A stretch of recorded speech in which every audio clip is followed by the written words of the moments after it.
For 17 years, Eric Glisson has been behind bars, accused of killing a cab driver back in 1995. He and 5 other people were charged in the killing of Beth Diop. It happened during a time in New York when cab drivers were literally dying by the dozens in robberies.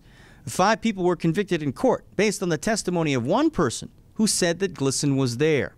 But according to evidence available to federal investigators for at least the last decade, that was apparently not true.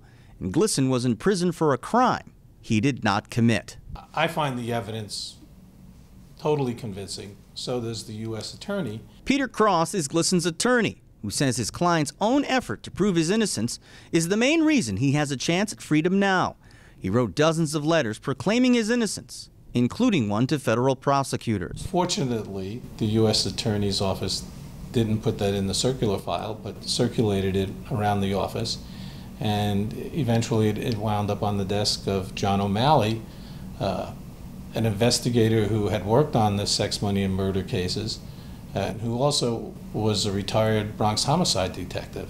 2 of the people that the feds had arrested in connection with sex, money, and murder activities had become cooperating witnesses.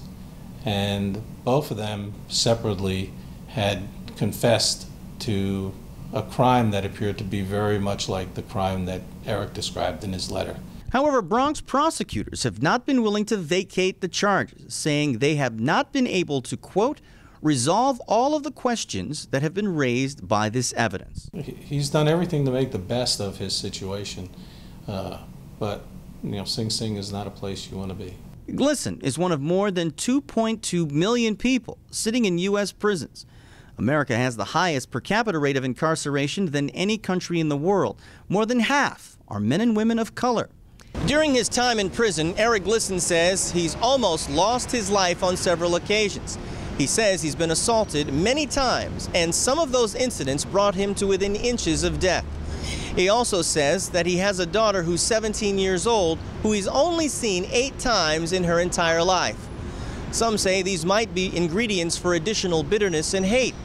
Mr. Glisson says these are not the thoughts that occupy his days, only the anticipation of his freedom. In New York, Gary Anthony Ramsey, Our News Now.